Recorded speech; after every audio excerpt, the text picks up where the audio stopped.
Shalom and welcome to 2 Minutes of Torah. This year is entitled An Overview of the Halachot of Yom Kippurim. We'll start with some of the ideas that apply already before Yom Kippur begins, Erev Yom Kippur, we have Kapparot in the morning, or even before that many people do. The Shulchan Aruch did not hold by it, but the Ramah did hold by the concept of Kapparot. And till this day, there are different minhagim. Then in the afternoon is some do in the morning or later in the morning, the minhag of tefillah. There are concepts of a balkari, where used to be that anyone who's a balkari, there was a concept of going to the mikveh before davening and performing other mitzvot. That is not binding today, but some have the minhag on Erev Yom Kippur to do that. But in addition, there's a concept of kivi yom hazeh yichaper lechem letaher etchem. That mikveh represents a state of tahara, and therefore we go to the mikveh on Erev Yom Kippurim. And some say it's more stringent than the typical tefillah for balkari, because balkari, the halachas of chatzitza are separation between the body and the water, more lenient, as opposed to Erev Yom Kippur. Some take it more seriously and be even more makbid and careful about the chatzitza, about a separation. They'll take off their contact lens and the like before going to the mikveh on Erev Yom Kippurim. Then you have in the afternoon a very crucial mitzvah, which really applies all year, but especially right before Yom Kippur begins, which is makes it asking for mechila. Sometimes people right before Yom Kippur says, Yimochem me, let's go over to 5 people in 5 seconds. Yimochem me, you forgive me, and it's a bit of a joke. Husband and a wife and a husband, children, parents, adolescents and their parents, siblings. Yimochem me. Could have been a year of frustration and tension, aggression, or not dvarim, saying things that just should not have been said, doing things that should not have been done. And in 5 seconds, Yimochem me. Some issues with shalom bayis between a husband and a wife. There's been tension. Husband not acting as perfectly as he should, and maybe the wife also. And that goes on throughout the year. And right before Yom Kippur, a quick, superficial, Yimochem me, you forgive me. I don't think that's very real. I don't think it's genuine. And that is not mechila. And if people just say, amochi, it's a good question how valuable that is. There should be a discussion. And if there are issues and there's tension in the couple or the child and the parent that has, if there's tension, it's got to be a serious discussion. Could be Erev Yom Kippur is not the right time, not enough time, maybe a week or two. In advance, it has to be discussed. But certainly if it's going to be done Erev Yom Kippur, it should be a discussion, not a statement. The famous question between Mr. Brewer and the Yisrael Salant, if someone spoke Lashon Hara and the victim doesn't know about it, so you said something terrible about him. You caused him to have a bad name. He doesn't know. So do you go over to him and say, listen, I said some bad things about you. I'm really sorry. Yeah, but now he'll forgive you maybe, but he feels lousy. So you're off the hook possibly. But look what you've done to him now. Yisrael Salant says, you can't do that. So remember this solution in the post-game is that you go ahead and in a general way, listen, if I've done anything to you during the year, I really ask for mechila. So hopefully he'll give you a general mechila, forgive you, without you having to insult him and make him feel bad about what you did to him. We get to the Suda Mafseges. We have a nice Suda. There's a mitzvah to have the Suda to such a degree that poskim even ask, why don't we make a bracha on this mitzvah of Suda Mafseges? Some have the mega to have on bread, to wash. And then, of course, we make sure that we're finished before the fast begins. And the fast, of course, we know it's a mitzvah d'oraita to fast, and it's a lach of inoi, afflicting ourselves, and it's very, very serious. While other fast days have different levels of permits, so the for Tisha B'Av, a person has to be a chola. Once a person's a chola, he's sick. She is sick. A person can be dizzy, have fever. Then there can be a heter permit to eat. On Yom Kippur, there's only one word that will allow a person to eat, and that is sakana, danger, pikuach nefesh. Anything short of that, a person cannot break his fast or her fast.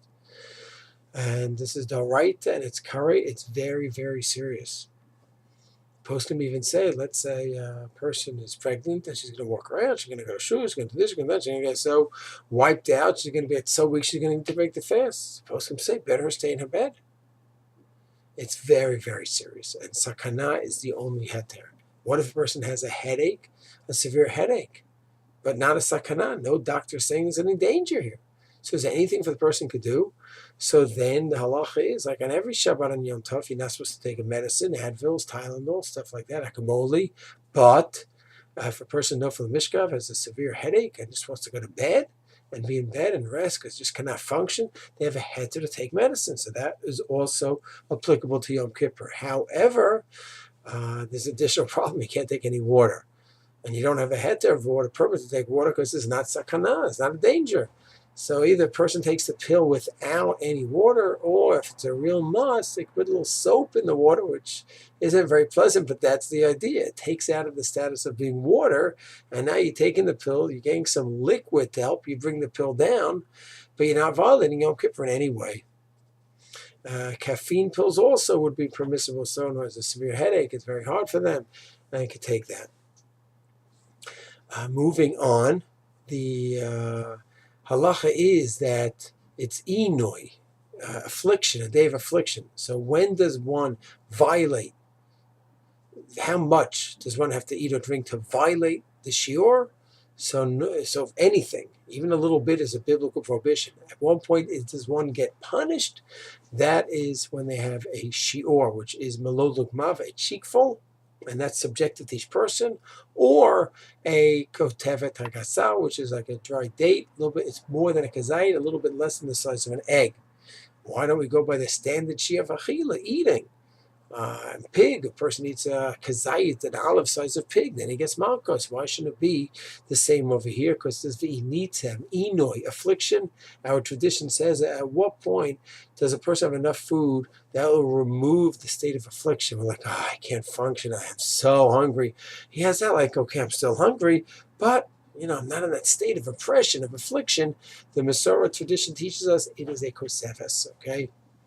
It's approximately 30 cc's, some say up to 48. And regarding drink, as we said, the Masorah says that once you have a melod lugmav, a cheekful, that removes the status of inoi. And that depends on each person. And the person has to measure before, and if he thinks he's going to have to cheat, or he thinks he have to break the fast on Yom Kippur, they'll measure the cheek, actually to put in a cheek of liquid, spit it into a cup, a measuring cup, and then you'll know how much it is exactly, 35, 36, 38, whatever it may be, that's your shear. And then what you do is, if it's a sakana, the doctor says you need to go ahead and break it fast, so you go ahead, you have a little bit less, let's say it's 35, is your shear, so you have 33, and then you wait 9 minutes, you have 33 again, assuming the doctor says that will be enough hydration for you. The doctor says, no, you need to have a few liters. And when you start in the morning, that's not going to be enough throughout the day, so then you have it every 8 minutes, 7 minutes, 6 minutes, you just get less and less time in between until you get the amount that the doctor says that you need. Hopefully it's a firm doctor. It's not that a non-firm doctor cannot help us out. It's just you don't want a doctor who's going to go ahead and just say, oh yeah, definitely fat, eat, drink. It's important that you didn't drink. They'll just tell everyone. There's got to be someone who's ideally a frum, who's Yerushalayim, and he's giving an objective answer. He values the importance of fasting, but he understands Sakanas Nefashos, death, the issues can override it, but it has to be with the right balance. So that is the halacha of eating and drinking. What about a pregnant lady? So the halacha is the same. A pregnant lady has to fast. And the only heter is sakana, either danger for her or for the baby, and the doctor has to determine that. Some people might be weaker than others. The doctor needs to guide the woman. And then they can be in touch with the rabbi and discuss the case. What about a nursing mother? So nursing also, unless it's some sakana, it's not easy to permit it. And it's true the Chazon Ish said that if the baby won't be able to get milk, so maybe there is a heta, so a person has to really look into it case by case. If the baby's already on formula and once in a while has the mom, so then there's what to discuss, and maybe you could make it through the day. Also, if people prepare in advance, a woman drink early in advance, a few days in advance, that can help as well. Everything should be avoided so the woman does not have to break a fast. And just to say, well, I'm nursing, and therefore I'm going to drink, it's not simple. Are there sometimes heterim? Yes, if the woman's going to lose the ability to nurse, that could be a factor as well. And if the baby does not have any formula, that's a factor as well. If the baby sometimes nurses, these all have to be taken into account. And the possibility of storing beforehand, expressing beforehand, this also should be looked into. It's a case-by-case scenario. Of course, the tefillot throughout the day should be very serious and should be heartfelt. As we discussed in previous shiurim, the idea is to have not lip service, not just claims, but real commitments, real changes. Real changes mean that you follow up and it's set up. If it's a question of learning more, you set up a chavrusa on Yom Kippur, already set up a chavrusa for the year. And set up, if it's shalom bayis, you already set up a time with your wife that you're going to spend quality time every week. Nothing else is going to happen during that time. Whatever it is, it should be a commitment that we are growing and we are changing. And to finish off with the very bracha, ki v'yom hazeh yichaper lechem l'tar eschem. Rav Soloveitchik, Rav Sadio, and others say, kapara is technical. We want to have technical atonement. We've done this, we want to be off the hook. We've done that, we want to have atonement for that. Tahara is when we really go ahead, we work on ourselves. So he went ahead, a person was not nice to his wife during the year, chas v'shalom, and he asked for mechila. So that's kapara. If she forgives him, he has kapara now. His slate is clean. Tahara is where he works up. How do I do that? Most important person in my life. I insulted, I talked nasty to something in front of the guy. How did I do that? What's wrong with me? And you dig deep inside. Understand what's going on. How did this happen? What were you thinking? What a distortion. That's the Tahara process. May Hashem bless us with both Kapara, the technical atonement on Yom Kippur, and with Tahara, the true spiritual purification as well. Shalom, Gemar, Hatima, Tova.